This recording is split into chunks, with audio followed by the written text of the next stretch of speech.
Muy buenas tardes, mis estimados amigos. Estamos acá en un programa más de Ética y Vida. En esta ocasión, pues, hemos invitado a dos médicos de la primera línea. Hoy sí que la mera primera línea. Me acompaña el doctor Carlos Reyes Silva y el doctor Francisco Medrano, quienes están actualmente en el Hospital El Salvador. Y bueno, me gustaría, pues, hacerles la introducción y que cada uno de ustedes pues pueda irse presentando acá en nuestro programa Ética y Vida, donde hablamos de todo un poco y donde defendemos la vida desde su concepción hasta su muerte natural. Así es que bienvenidos al programa y pues por favor una introducción para irlos conociendo. Bueno, buenas tardes, un gusto estar participando junto con ustedes. Soy el doctor Francisco Medrano, soy médico paliativista que conforma parte del grupo de cuidados paliativos de Hospital El Salvador. Es por el momento una unidad que van haciendo, pero que vimos que tiene bastante oportunidad de apoyar a la gente que está sufriendo esta pandemia del COVID. Muy buenas tardes, mi nombre es Carlos Alfonso Reyes Silva. Soy médico también, hemato-oncólogo y paliativista, ¿verdad? También formo del equipo del hospital en la unidad de cuidados paliativos de aquí del Hospital El Salvador. Así que gracias por haber pensado en nosotros para esta entrevista. Excelente, muchísimas gracias. Me gustaría pues comenzar haciendo como un entorno de qué estamos hablando, ¿no? ¿Qué son los cuidados paliativos y quiénes son los usuarios o cómo funciona esto en general? Bueno, los cuidados paliativos son los cuidados que se dan a las personas con enfermedades crónicas avanzadas.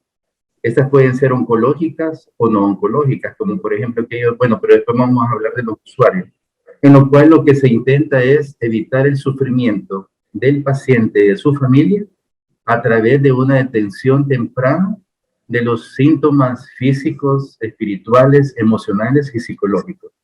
Una vez nosotros hemos identificado cuáles son los mayores problemas o síntomas que el paciente tiene y su familia también, ahí es donde entran los cuidados paliativos para mejorar el final de vida de ellos. Que muchas veces hay equivocación de que se piensa de que los cuidados paliativos es cuando el paciente ya está agonizando, justo al final de la vida, y no es así. Los cuidados paliativos inician desde el momento que se hace un diagnóstico de una enfermedad que amenaza la vida. Por ejemplo, un cáncer, por ejemplo, un paciente que requerirá de atención de un nefrólogo para terapia de hemodiálisis o diálisis peritoneal, pacientes que sufren un accidente cerebrovascular, pacientes con un deterioro neurológico por una enfermedad desmielinizante, como por ejemplo una esclerosis lateral amiotrófica. Entonces, todos estos pacientes que tendrán una enfermedad que va a progresar durante el momento del diagnóstico, porque de que se diagnostica un paciente, ya hay un problema psicológico, ya hay un problema de que qué va a pasar con mi vida, qué va a pasar con mi familia, y esa ansiedad hace muchas veces que los síntomas físicos como el dolor, el cansancio, el insomnio, ¿verdad?, la falta de apetito, se puedan incrementar un poco más. Y de ahí, ¿quiénes son los usuarios? Pues los usuarios son todos los pacientes que tienen enfermedad crónica de órganos, como son pacientes con problemas renales, pacientes con problemas neurológicos, pacientes con problemas con cáncer, pacientes con problemas de cardíacos, pero que son los grupos que generalmente van a llevar al paciente a la necesidad de una atención paliativa. Bueno, muchas gracias, doctor Reyes. Es importante que entendamos, creo que usted dijo algo, que no necesariamente es alguien que ya está, digamos que desahuciado, por así decirlo, sino que también puede ser alguien que esté en un proceso de desarrollo de una enfermedad crónica, como dígase un cáncer, dígase un tema renal, por ejemplo, ¿verdad? También, entonces aquí es donde entran estos cuidados. Usted mencionó unas cosas que son muy importantes y que van un poco más allá de la ciencia. También dijo, es un cuidado integral de la familia y de la parte espiritual y toda la parte médica. Me gustaría que pudiéramos ver si puede entre los dos pues darnos un poquito de profundización en este tema y a dónde entran los beneficios para el paciente. En cuanto a lo espiritual. Sí, o sea, en cuanto a lo que usted mencionaba, que es casi que un entorno en el cual se toman en cuenta cosas más allá de solo lo médico. Exactamente. Es que a veces en cuidados paliativos hay un concepto bien importante que se llama dolor total. El dolor total es la suma de 4 tipos de sufrimiento, 4 tipos de dolor. Es el dolor físico, que es aquel que viene dado a través, por ejemplo, si fuese un cáncer que está obstruyendo una parte del colon, por decirlo así, da un dolor físico que genera incomodidad, ¿verdad? Y la necesidad de tomar medicamentos. Luego está el dolor psicológico. ¿Cómo es ese dolor psicológico? Es aquel paciente que recién ha sido diagnosticado o que después de su diagnóstico y tratamiento, su enfermedad progresa y viene un deterioro psicológico de pensar cómo va a estar la situación de su familia, ¿de acuerdo? De cómo se ve él, de cómo se va disfigurando. Eso es algo que afecta la pérdida del cabello, el adelgazamiento que el paciente puede tener. Luego está el sufrimiento emocional, que es aquel que me preocupa a mí y que va ligado al psicológico, de que si, por ejemplo, yo soy uno de los que más aporta en mi hogar para la educación de mis hijos, el pago de la casa, el pago de la luz, el pago de los servicios básicos que conocemos, la escuela de mis hijos, entonces, ¿qué va a pasar con mi familia? Porque yo ya no puedo trabajar. ¿Qué va a pasar con mi familia? Entonces, todo eso genera un problema que al final se vuelve también un problema espiritual. Pero el problema espiritual, como usted y yo sabemos, no hablo de religiosidad. Religiosidad está más dado por lo que llevan los sacerdotes, los pastores, de la gente de un mayor estudio teológico, por decirlo así, pero lo nuestro es la espiritualidad, que es la aceptación, ¿no? Que se traduce en la aceptación de nuestra enfermedad y la aceptación de que en algún momento tenemos que partir hacia el camino del Señor, por ejemplo, y estar con Él y reunirnos y abandonar a nuestra familia, que es lo que nos une. Pero a veces en todo el proceso de la enfermedad y de lo que uno va trabajando, el aspecto psicológico a través de un psicólogo del equipo, de que pueda dar aporte, que pueda dar salidas, que pueda ayudar a cómo enfrentar este tipo de situaciones, también va la parte emocional. Y la parte física que va directamente del médico en crear los medicamentos y tratar los protocolos adecuados para beneficio de estos síntomas. Y el trabajo en equipo que se hace con reunir a la familia, reunir al paciente para explicar cuál es el pronóstico y la progresión de esta enfermedad. Son diferentes herramientas, diferentes reuniones que se van haciendo, no es fácil, para que el paciente alcance a llegar al mayor grado de su espiritualidad, que es cuando el paciente nos resume en sus palabras, bueno, que Dios decida lo que va a pasar conmigo. Entonces, cuando el paciente en ese momento dice de que ya está preparado, es porque se ha convertido en todo el proceso de su enfermedad. Pero eso lo ha hecho a través de la ayuda también de los profesionales que conforman un equipo interdisciplinario de cuidados paliativos. Y eso lo forman médico, enfermera, psicólogo, trabajador social, entre otros, ¿verdad? Como el fisioterapista y terapista respiratoria. Muchas gracias. Sí, adelante, doctor.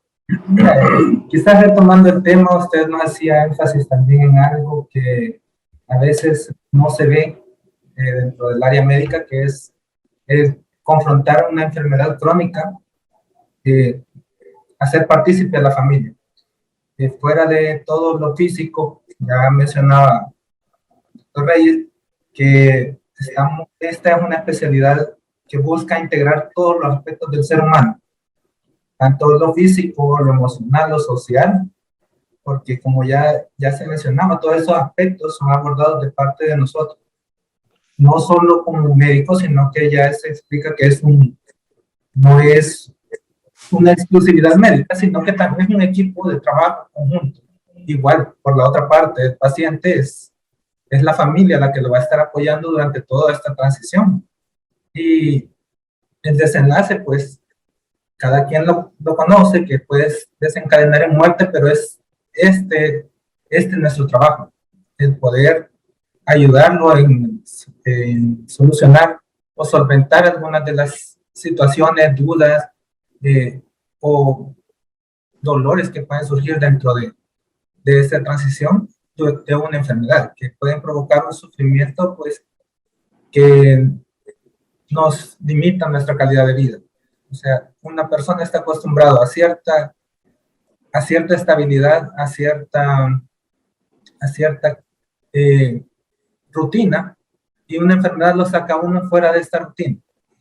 Entonces es aquí donde se ve impactado no solo el área personal, individual, sino que su familia, su entorno, y uno pues como médico también busca ayudarle en su enfermedad y en todos estos componentes que son propios de la persona.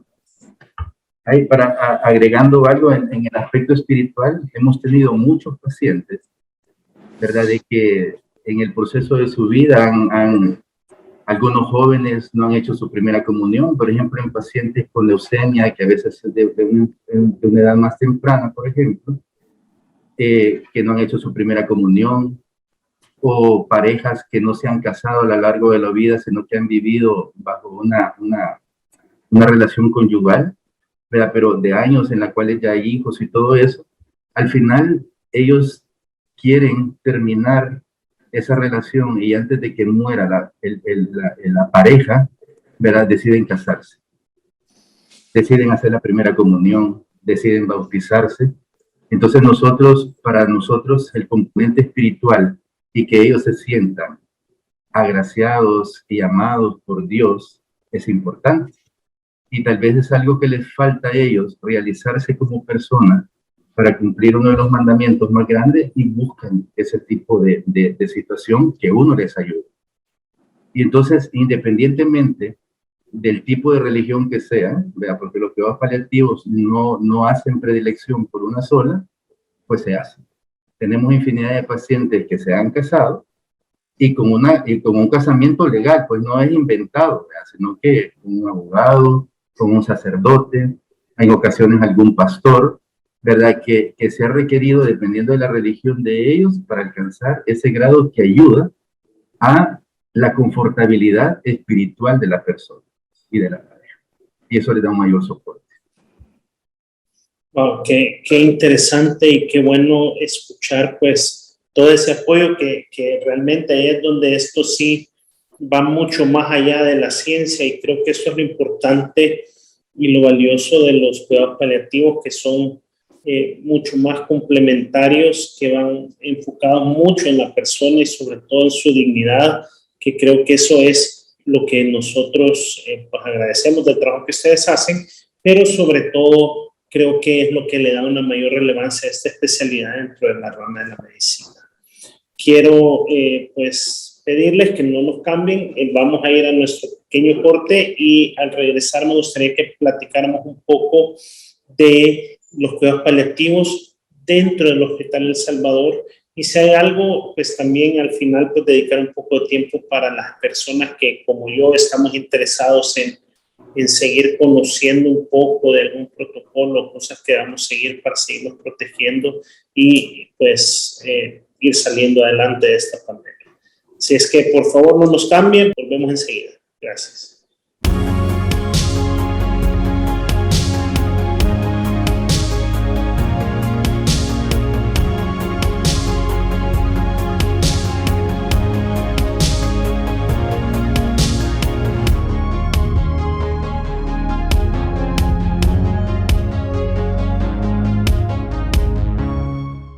Ayúdanos a seguir evangelizando. Súmate al plan Padrino de TVK y juntos sigamos con esta obra de amor y evangelización.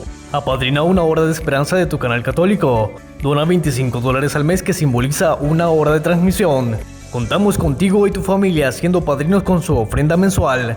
Recuerda hacer tu donación en nuestra cuenta de Banco Agrícola 549-04003-9 al nombre de Iglesia Católica, Apostólica y Romana en El Salvador, o llámanos al 2223-8214 o escríbenos a nuestro WhatsApp al 7574-1254. TVK, somos todos, somos la señal que te transforma.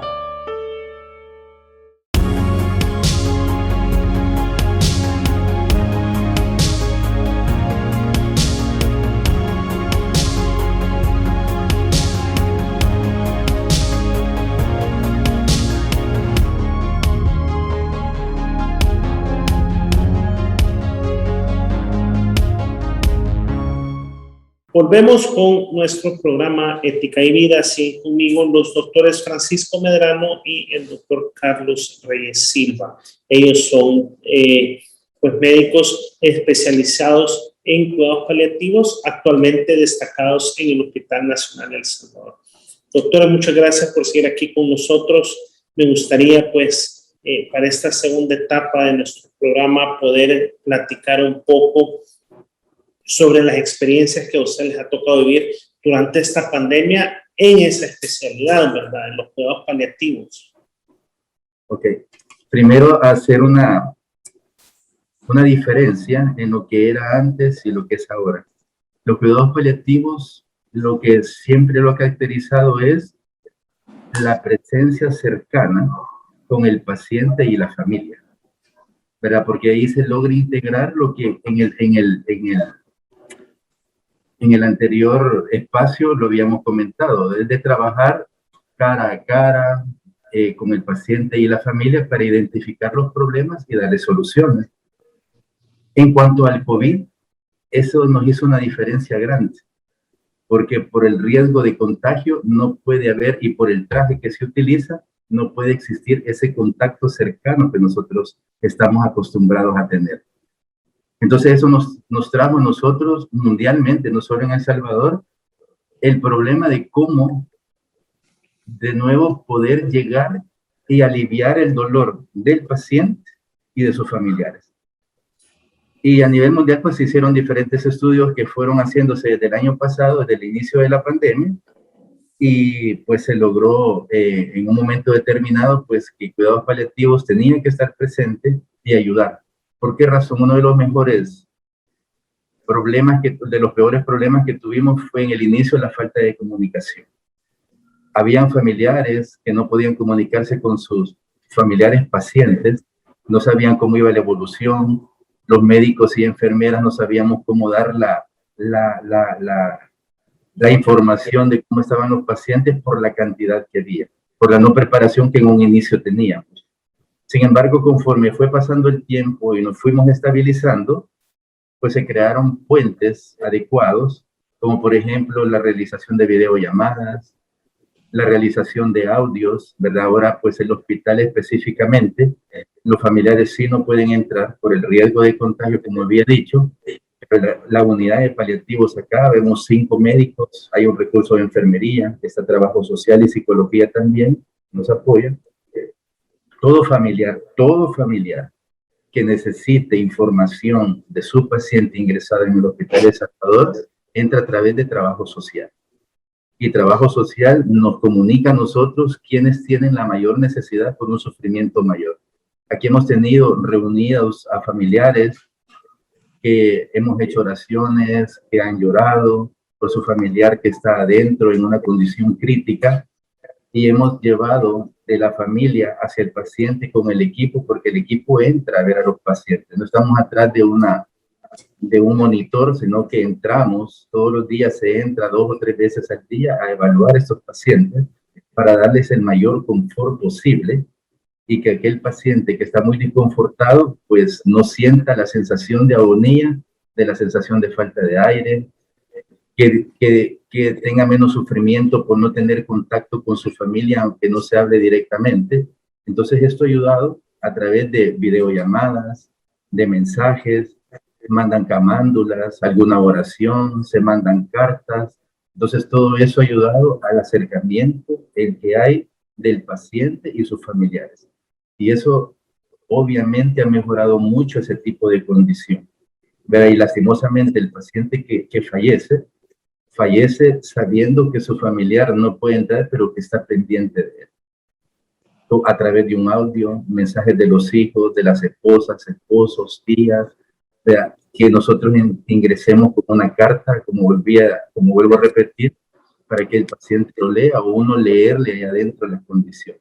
Entonces todo eso nos ha hecho mejorar, ¿verdad? La comunicación, ¿verdad? Y la comunicación sí es una comunicación transparente y fluida de la condición del paciente.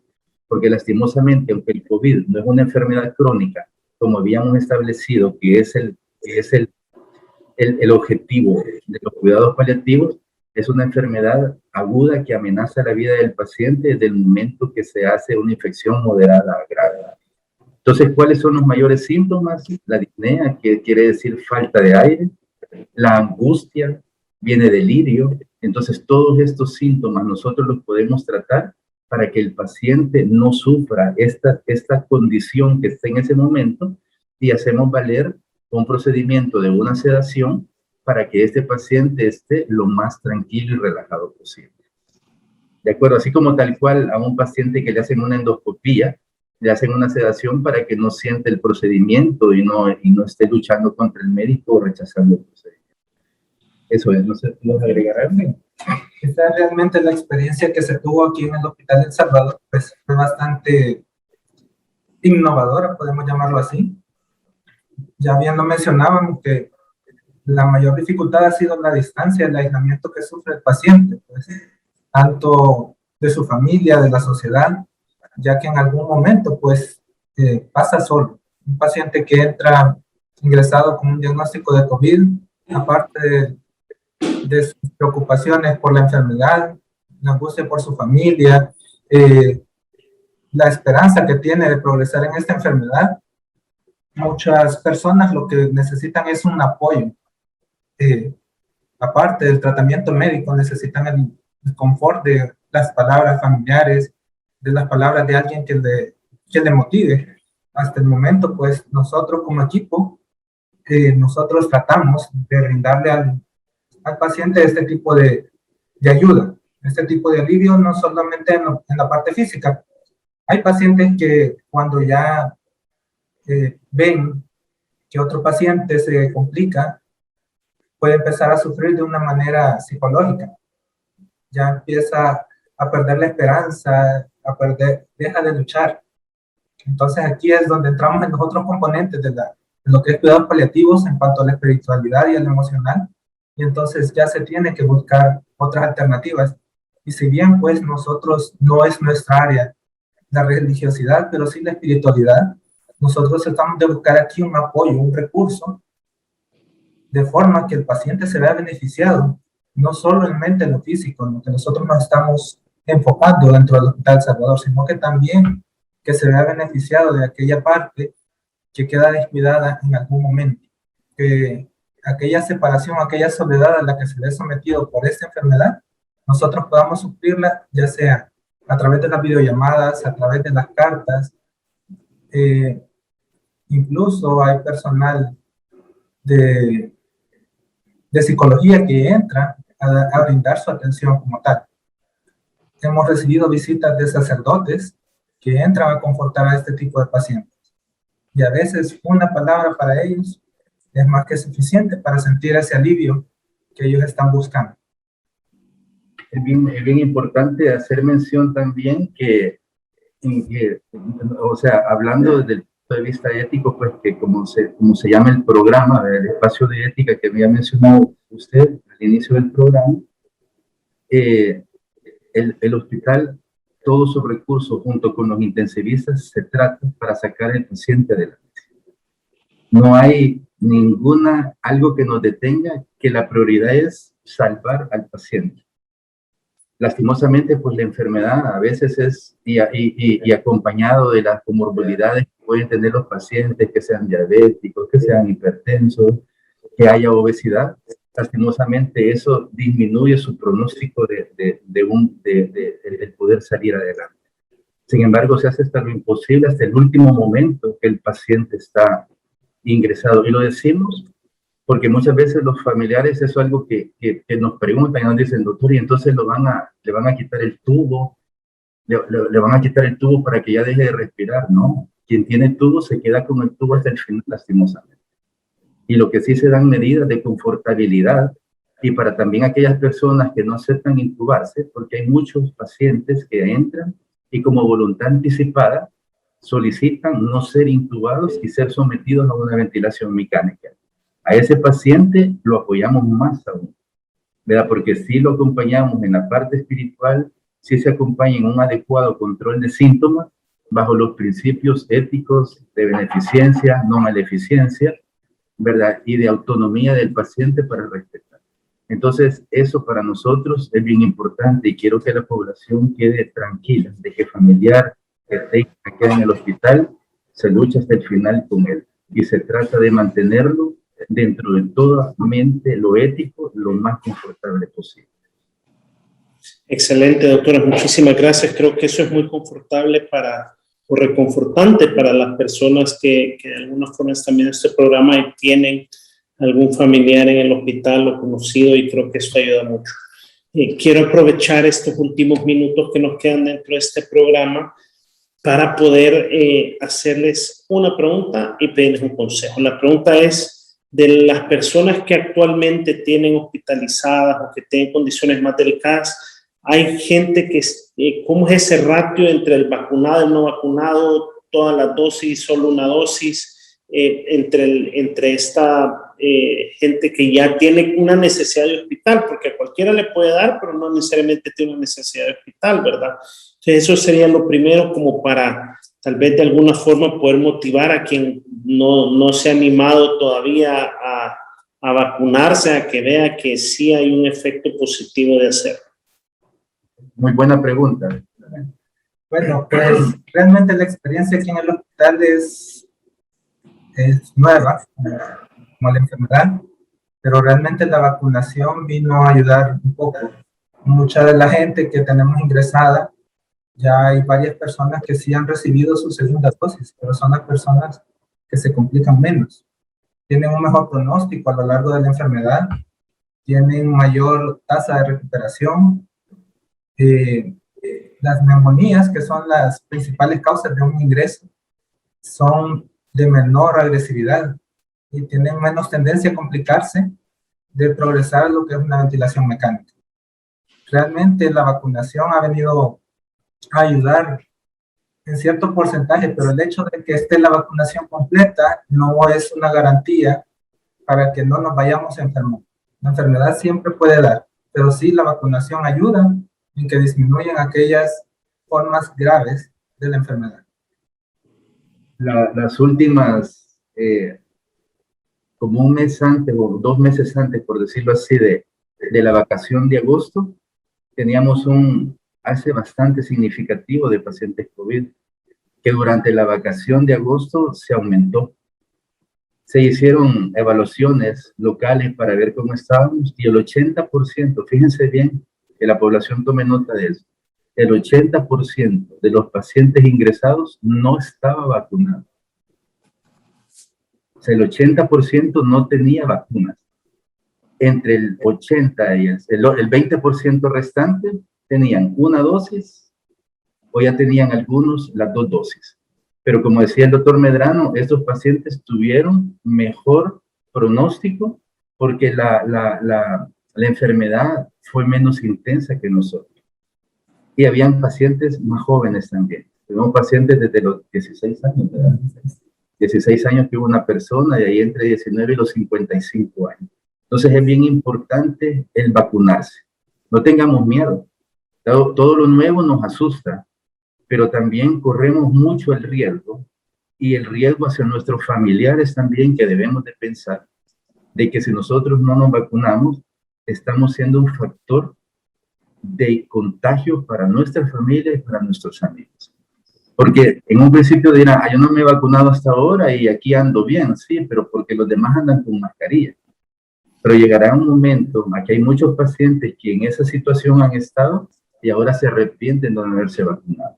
Entonces, les pedimos, les suplicamos, de verdad, de que tomen el valor de hacerlo, ¿verdad?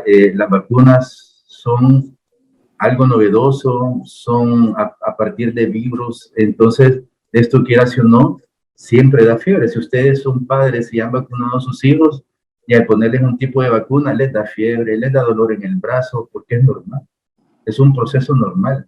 A nosotros pues ya se nos informó qué es lo que vamos a sentir: dolor en el sitio de la inyección de la vacuna, puede haber un poco de dolor de cabeza, puede haber dolor de cuerpo que dura 48 horas.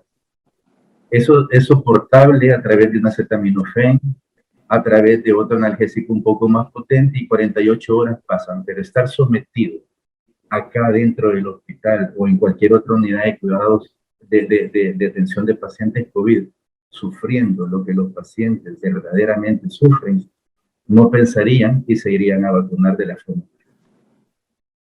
Bueno, muchísimas gracias a los dos. Creo que este último mensaje ha sido pues el que más nos debe de llegar, ¿verdad? O sea, si bien el trabajo del cuidado paliativo que ustedes hacen y realizan en su día a día es admirable, quisiéramos que la mayor cantidad de gente no los tenga que utilizar también, ¿verdad? Porque hay ahorita en este caso una forma de prevención, así es que seguir invitando a la gente a la vacunación. Pues les quiero agradecer en nombre de la población salvadoreña el trabajo que ustedes hacen, pero también pues agradecer el tiempo que han dedicado para este programa a la televisión católica arquidiocesana. Así es que muchísimas gracias a los dos por su tiempo. Bueno, muchas gracias a ustedes también y recuerden que aquí estamos a la orden. Si tienen un familiar, pues acá el familiar directo, responsable del paciente, puede solicitar ayuda con cuidados paliativos y 100% a la orden 24 horas del día. Muchísimas gracias.